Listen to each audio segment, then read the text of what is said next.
Pemirsa Berita Banjarmasin kembali hadir menjumpai Anda. Bersama saya Zaldi Ariandi. Sejumlah berita aktual dan beberapa informasi menarik lainnya telah kami siapkan untuk Anda. Berikut berita utama hari ini.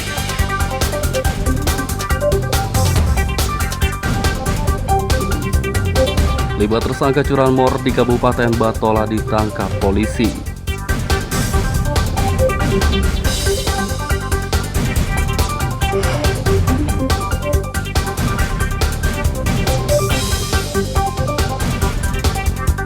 ...51.630 dosis vaksin AstraZeneca di Kalimantan Selatan tidak dapat digunakan lagi karena kedaluarsa.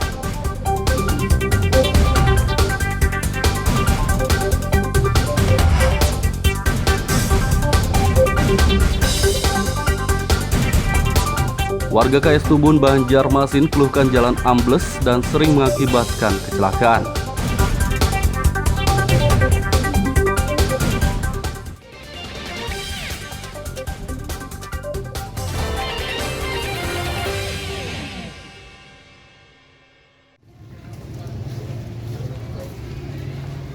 Lima tersangka pencurian kendaraan bermotor curanmor dan satu penadah ditangkap kepolisian Kabupaten Batola. Mereka ditangkap saat operasi Jaran Intan 2022 yang digelar sejak tanggal 9 hingga 20 Februari. Dari para tersangka, petugas menyita barang bukti 25 motor dan satu mobil pickup atau bak terbuka. Modus pencurian yang digunakan adalah memanfaatkan kelengahan korban. Ini merupakan pelaku lokal yang ada di Kabupaten Maluku yang termasuk ada beberapa yang residivis dan juga ada beberapa yang pelaku baru melakukan pencurian kendaraan bermotor. Dalam pelaksanaan operasi ini kita bisa mengamankan seluruhnya 26 kendaraan, yaitu kendaraan 25 kendaraan roda 2 dan 1 roda 4. Dari 26 ini ada barang yang memang dari hasil operasi yang ada pelakunya dan ada barang kendaraan temuan atau transport temuan. Atau Peningkatan betul ya.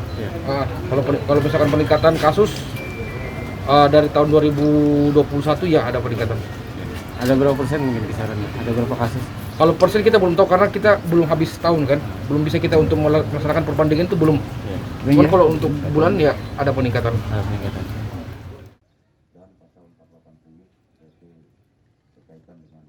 Para tersangka akan dikenai pasal 363 dan 480 KUHP dengan ancaman maksimal 7 tahun penjara.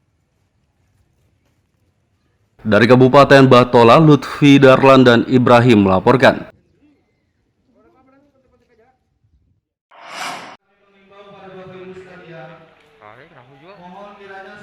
...51.630 dosis vaksin jenis AstraZeneca di Kalimantan Selatan tidak dapat digunakan lagi karena kedaluarsa.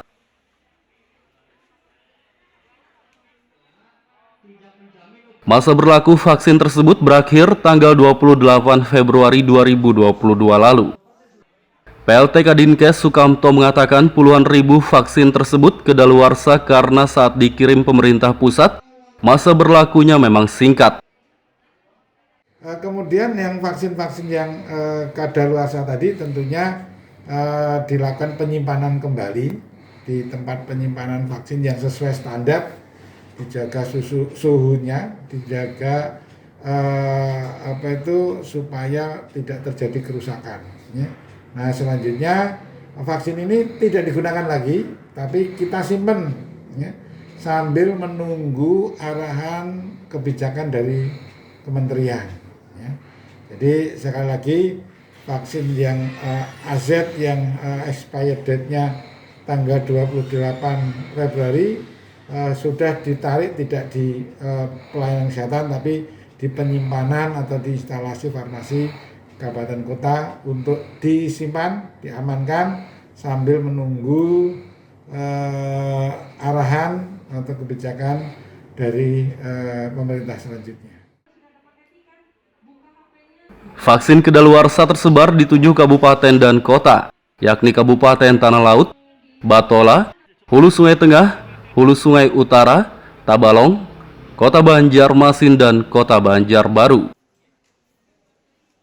Dari Kota Banjarmasin, Lutfi Darlan dan Fahrulani melaporkan.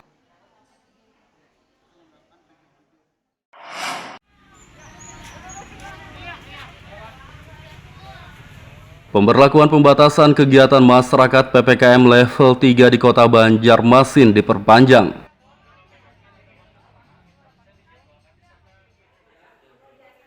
Berakhir pada 28 Februari lalu, PPKM diperpanjang selama 14 hari sejak 1 Maret 2022. Wali Kota Ibnu Sina menjelaskan, perpanjangan PPKM karena rendahnya capaian vaksinasi warga lansia, anak usia 6 hingga 11 tahun dan dosis ketiga atau booster. Ia pun meminta tim Satgas COVID-19 kembali menggencarkan vaksinasi untuk mempercepat capaian. Banjarmasin masih level 3 karena capaian vaksin lansia ya yang masih belum 60%. Kemudian juga untuk yang booster dan juga anak sekolah. Vaksin anak. Jadi kita harus kejar lagi target vaksinnya. Sambil juga tetap berusaha untuk memperbaiki data. Kemarin infonya sudah didisposisi oleh Pak Dirjen PSP untuk ditindaklanjuti, tapi kami masih belum dapat update terakhir apakah sanding data itu bisa mempengaruhi database yang ada di KPCPEN. Karena kalau di KPCPEN itu datanya berubah, ya kita udah di atas 60% lah. Data Dinas Kesehatan, capaian vaksinasi lansia 51,92%, anak usia 6 hingga 11 tahun 25,66%, dan booster 6,62%. Dari Kota Banjarmasin, Lutfi Darlan dan Fudael melaporkan.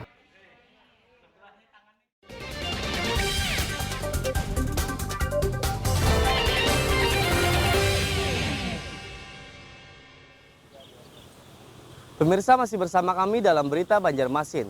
Bagi Anda yang baru bergabung, berikut Berita Banjarmasin utama hari ini.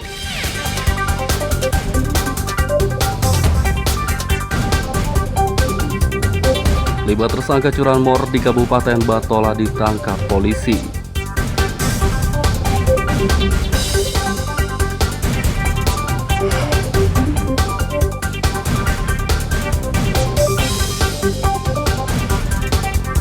...51.630 dosis vaksin AstraZeneca di Kalimantan Selatan tidak dapat digunakan lagi karena kedaluarsa.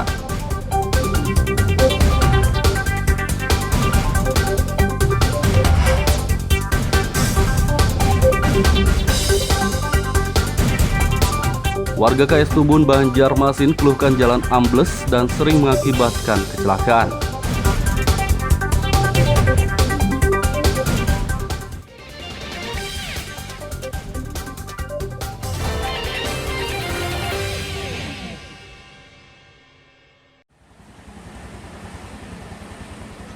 Jumlah pasien COVID-19 di Rumah Sakit Umum Daerah RSUD Ratu Zaleha Martapura, Kabupaten Banjar, menurun dalam beberapa hari terakhir. Pasien COVID-19 di rumah sakit tersebut mencapai 29 orang pada sepekan lalu. Beberapa hari belakangan jumlahnya menurun dan tersisa 17 orang lagi. Sudah mulai membaik dan rata-rata yang kita rawat adalah dengan kondisi sakit sedang. Tidak ada yang berat, itu nggak ada.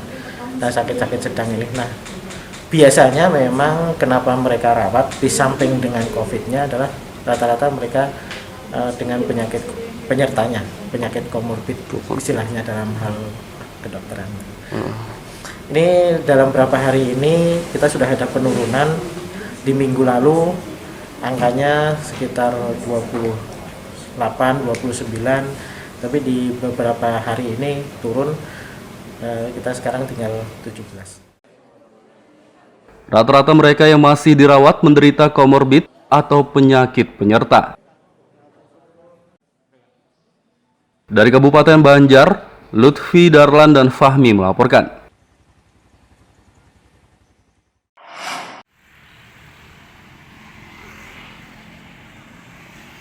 Warga keluhkan jalan ambles di kawasan KS Tubun, Banjarmasin Selatan.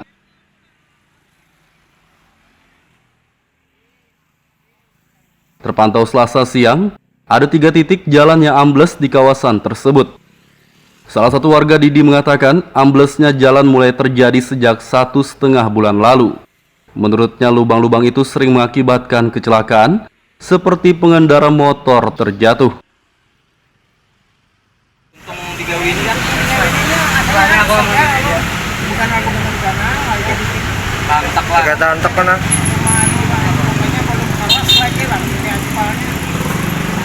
Ini banyak yang rabah loh, Man. Banyak yang rabah. Kalau jalannya sore-sore lagi, asar kan wah duduk sini melihat ada. Pas yang lalu lintas nih rame lah.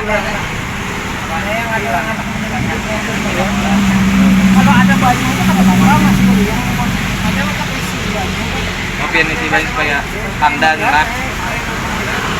Jangan ada cat diri dan putih kan. Ini kira ada yang sampai patah tangan ini lah, Man, korbannya. Jam 12 tuh ada bang, jam 12 malam nggak ada yang mobil yang belakangnya ke sana. Tahu nih jam 12 sana itu. Jalan ambles ternyata berada tepat di bekas galian pipa air limbah yang dikerjakan Balai Cipta Karya Kementerian PUPR. Dirut Perumda PALD membenarkan beberapa bulan lalu jalan digali sepanjang 1,5 km untuk pengerjaan instalasi pipa tersebut. Masalah pekerjaannya itu ternyata masih masa pengerahan ya, Pak, dari pengerahan. Jadi kami tidak berhak untuk menyelesaikan semua pekerjaan di sana karena belum ada serah terimanya. Terkait masalah lebih jelasnya mungkin kami tidak bisa secara gamblang karena itu bukan wilayah pekerjaan yang dilaksanakan oleh kami, tapi kita sudah kemudian dikoordinasikan sama balainya bahwa itu ada kerusakan akibat pekerjaan yang dilakukan oleh balai. Sudah dilaporkan. Jalan ambles telah dilaporkan Perumda PALD kepada Balai Cipta Karya agar segera diperbaiki. Dari Kota Banjarmasin, Lutfi, Darlan, dan Fudael melaporkan. Assalamualaikum. Yuk ikuti lomba membaca Al-Quran Kori-Kori Cilik Indonesia. Kirimkan video membaca Al-Quran ke koricilikindonesia@gmail.com. Format video HD dan landscape dengan durasi maksimal 5 menit. Cantumkan nama, tanggal lahir, alamat, dan nomor telepon peserta. Video membaca Al-Quranmu ditunggu sampai tanggal 10 Maret 2022.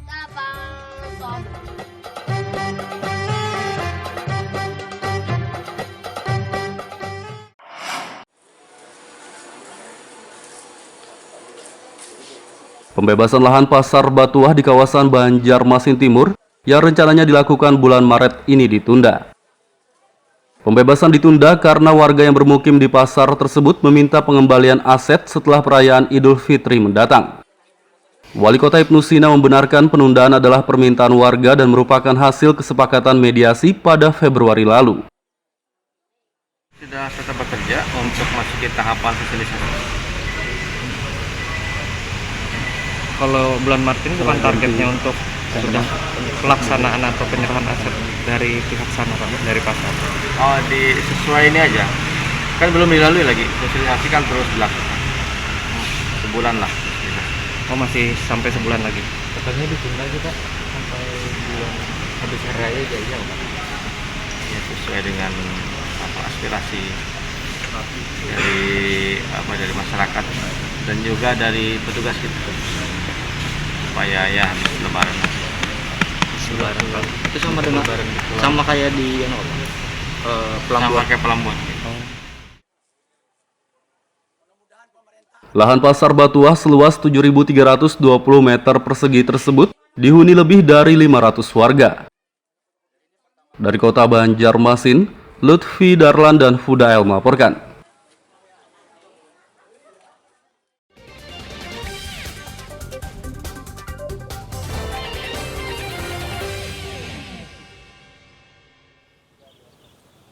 Pemirsa, masih bersama kami dalam Berita Banjarmasin.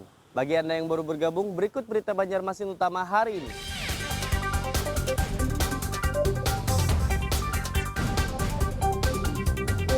Lima tersangka curanmor di Kabupaten Batola ditangkap polisi.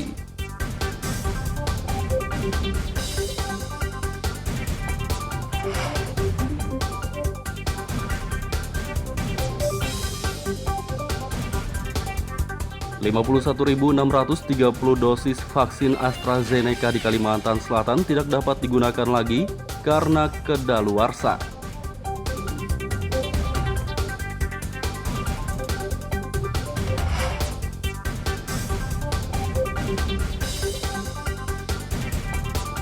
Warga KS Tubun, Banjarmasin keluhkan jalan ambles dan sering mengakibatkan kecelakaan.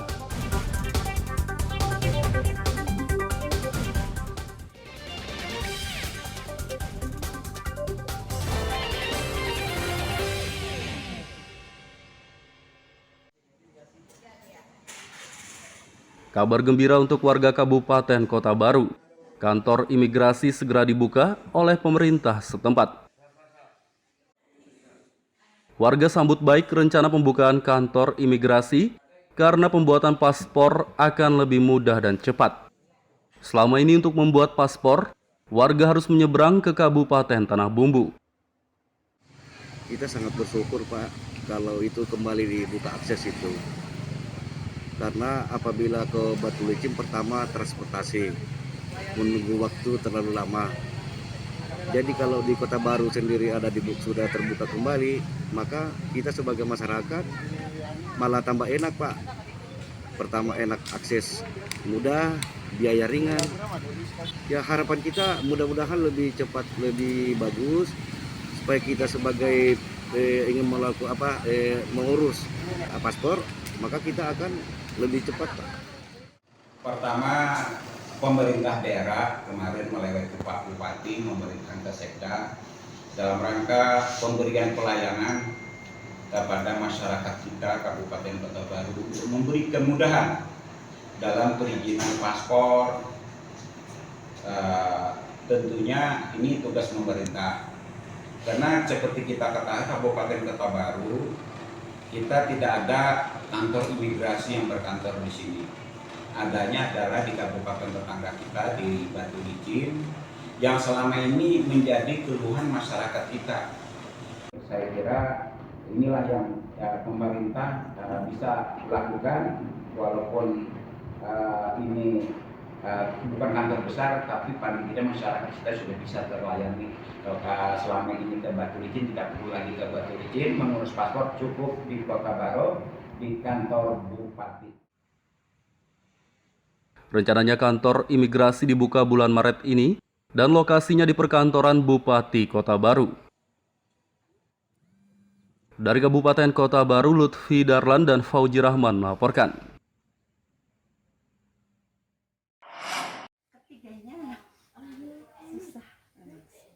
Ternak kelinci menjadi usaha sampingan yang menguntungkan bagi Sudaryanto, warga desa Kolam Kanan, Kecamatan Wanaraya, Kabupaten Batola.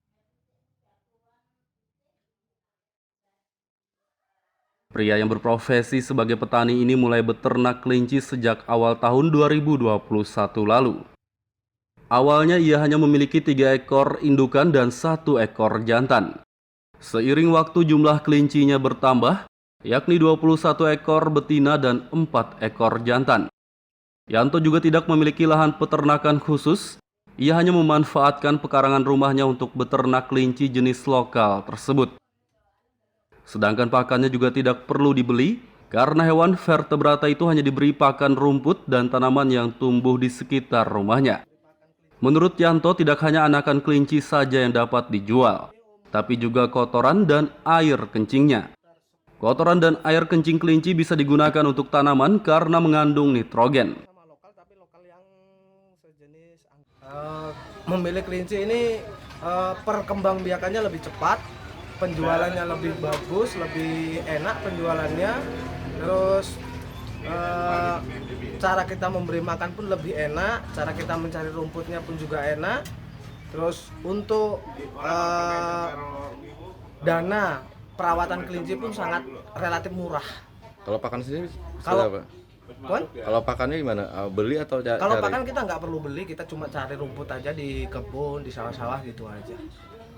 Kalau selain menjual anakan, mungkin apa lagi yang bisa dijual nih dari hasil kelinci? Dari urinnya kita juga bisa ambil keuntungan, kita kumpulkan dalam satu tank 20 liter itu kita bisa jual seharga 200.000. Anakan kelinci berusia 2 hingga 3 bulan dijual seharga 150 hingga 200 ribu rupiah per ekor. Sedangkan kotorannya 5.000 rupiah per kilogram dan air kencingnya 15.000 rupiah per liter. Dari Kabupaten Batola, Lutfi Darlan dan Ibrahim melaporkan.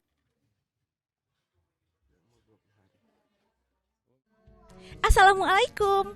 Yuk ikuti lomba membaca Al-Quran Kori-Kori Cilik Indonesia.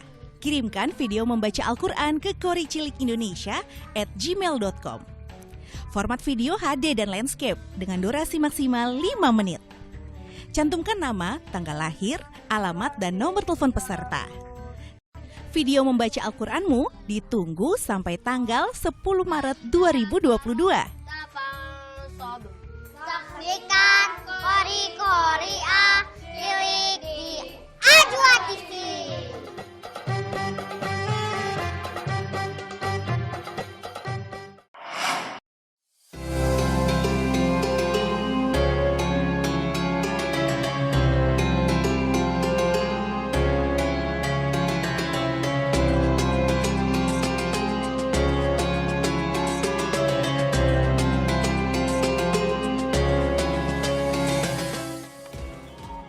Inilah masjid bambu berbentuk kapal yang berada di Desa Kiram, Kecamatan Karangintan, Kabupaten Banjar.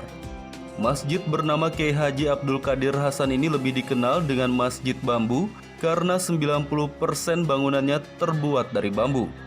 Masjid yang berada tak jauh dari objek wisata Kiram ini belakangan cukup ramai dikunjungi warga karena bentuknya yang menyerupai kapal dinilai cukup unik dan menarik perhatian.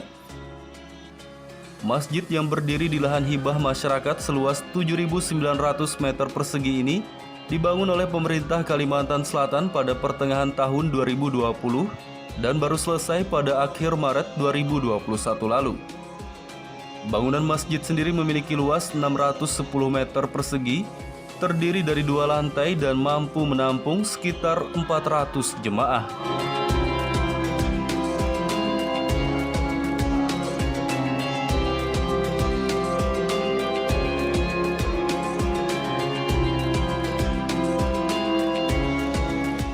Masjid yang dibangun dengan biaya 11,9 miliar rupiah ini menggunakan bambu jenis apus dan petung yang didatangkan dari Pulau Jawa. Kedua jenis bambu itu bisa bertahan hingga 30 tahun jika dirawat dengan baik. Pengurus Masjid Bambu Haji Asmaniansa mengatakan, masjid ini dibangun berbentuk menyerupai kapal untuk melambangkan kekokohan seperti kokohnya kapal Nabi Nuh. Mengambil sejarah perahunya Nabi Nuh. Mungkin itu saja yang bisa kami jelaskan. Memang bentuknya seperti perahu ya Pak? Iya, sengaja bentuk perahu. Ada berapa lantai Pak Haji? Dan fungsinya apa aja? Masjid ini terdiri dari 2 lantai. Lantai pertama atau lantai dasar itu untuk tempat wudhu dan toilet. Dan lantai atas itu untuk ruang masjid.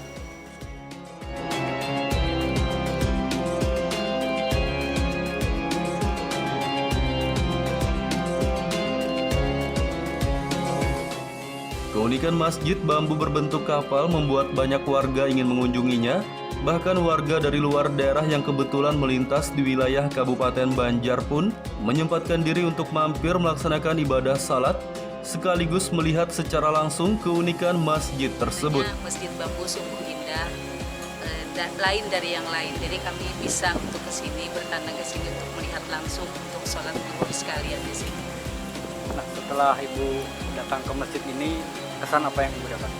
Kesannya sungguh baik sekali karena strukturnya terbuat dari bambu dan berbentuk seperti kapal dari luar. Jadi pas kami masuk sungguh baik sekali strukturnya, terbuat dari bambu, dan mudah-mudahan yang membikinnya terinspirasi mungkin dari kapal Nabi. Selain melaksanakan salat, warga yang berkunjung ke masjid bambu berbentuk kapal ini juga tak ingin menyanyiakan bentuk estetik dari masjid ini, sehingga foto bersama maupun swafoto seakan wajib bagi mereka.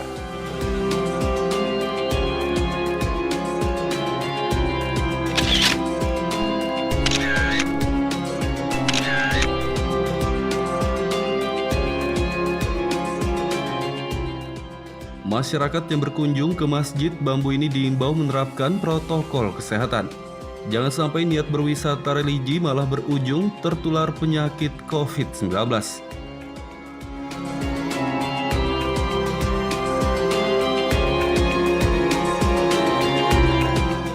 Dari Kabupaten Banjar, Muhammad Lutfi Darlan dan Ahmad Fauzi melaporkan.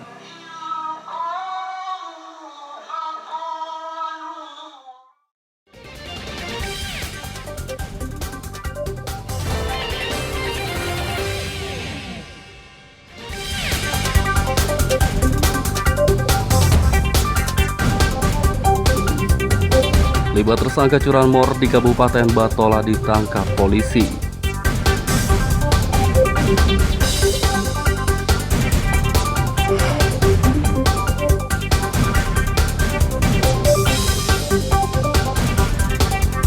...51.630 dosis vaksin AstraZeneca di Kalimantan Selatan tidak dapat digunakan lagi karena kedaluarsa.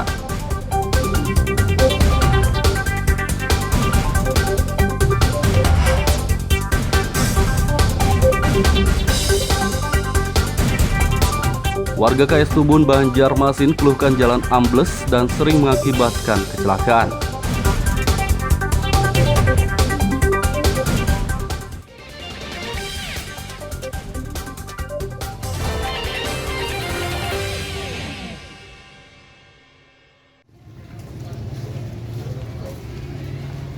Lima tersangka pencurian kendaraan bermotor curanmor dan satu penadah ditangkap kepolisian Kabupaten Batola. Mereka ditangkap saat operasi Jaran Intan 2022 yang digelar sejak tanggal 9 hingga 20 Februari. Dari para tersangka, petugas menyita barang bukti 25 motor dan satu mobil pickup atau bak terbuka. Modus pencurian yang digunakan adalah memanfaatkan kelengahan korban. Ini merupakan pelaku lokal yang ada di Kabupaten Maluku yang termasuk ada beberapa yang residivis dan juga ada beberapa yang pelaku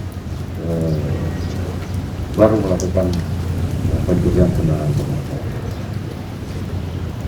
Dalam pelaksanaan operasi ini kita bisa mengamankan seluruhnya 26 kendaraan, yaitu kendaraan 25 kendaraan roda 2 dan 1 roda 4. Dari 26 ini ada barang yang memang dari hasil operasi, yang ada pelakunya, dan ada barang kendaraan temuan atau transport temuan. Atau peningkatan betul ya. Kalau misalkan peningkatan kasus dari tahun 2021 ya ada peningkatan. Ada berapa persen mungkin kisarannya? Ada berapa kasus? Kalau persen kita belum tahu karena kita belum habis tahun kan, belum bisa kita untuk melaksanakan perbandingan itu belum. Ya. Cuman kalau untuk bulan ya ada peningkatan.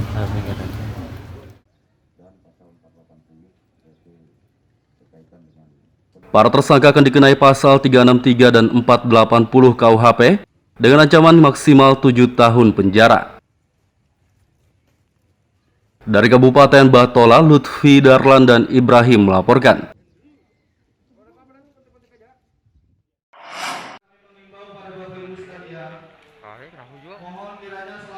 51.630 dosis vaksin jenis AstraZeneca di Kalimantan Selatan tidak dapat digunakan lagi karena kedaluarsa.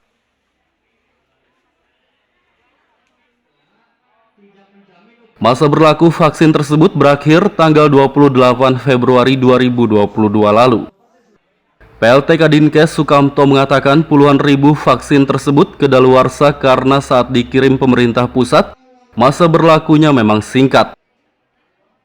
Kemudian yang vaksin-vaksin yang kadaluarsa tadi tentunya dilakukan penyimpanan kembali di tempat penyimpanan vaksin yang sesuai standar, dijaga suhunya, dijaga supaya tidak terjadi kerusakan. Ya. Nah selanjutnya vaksin ini tidak digunakan lagi, tapi kita simpan ya, sambil menunggu arahan kebijakan dari kementerian. Ya. Jadi sekali lagi vaksin yang AZ yang expired date-nya tanggal 28 Februari sudah ditarik tidak di pelayanan kesehatan tapi di penyimpanan atau di instalasi farmasi kabupaten kota untuk disimpan, diamankan sambil menunggu arahan atau kebijakan dari pemerintah selanjutnya. Vaksin kedaluarsa tersebar di 7 kabupaten dan kota, yakni Kabupaten Tanah Laut, Batola, Hulu Sungai Tengah, Hulu Sungai Utara, Tabalong, Kota Banjarmasin, dan Kota Banjarbaru. Dari Kota Banjarmasin, Lutfi Darlan dan Fahrulani melaporkan.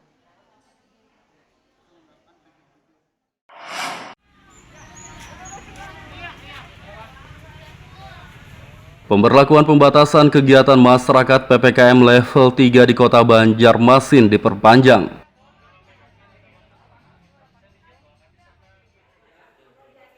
Berakhir pada 28 Februari lalu, PPKM diperpanjang selama 14 hari sejak 1 Maret 2022. Wali Kota Ibnu Sina menjelaskan, perpanjangan PPKM karena rendahnya capaian vaksinasi warga lansia, anak usia 6 hingga 11 tahun dan dosis ketiga atau booster. Ia pun meminta tim Satgas COVID-19 kembali menggencarkan vaksinasi untuk mempercepat capaian. Banjarmasin masih level 3 karena capaian vaksin lansia ya yang masih belum 60%. Kemudian juga untuk yang booster dan juga anak sekolah, vaksin anak. Jadi kita harus kejar lagi target vaksinnya sambil juga tetap berusaha untuk memperbaiki data. Kemarin infonya sudah didisposisi oleh Pak Dirjen PSP untuk ditindaklanjuti, tapi kami masih belum dapat update terakhir apakah sanding data itu bisa mempengaruhi database yang ada di KPCPEN. Karena kalau di KPCPEN itu datanya berubah, ya kita udah di atas 60% lah. Data Dinas Kesehatan, capaian vaksinasi lansia 51,92%, anak usia 6 hingga 11 tahun 25,66%, dan booster 6,62%. Dari Kota Banjarmasin, Lutfi Darlan dan Fudael melaporkan. Pemirsa, informasi tadi sekaligus menutup perjumpaan kita kali ini. Saya Zaldi Ariandi beserta redaksi mengucapkan selamat beraktivitas, sampai jumpa.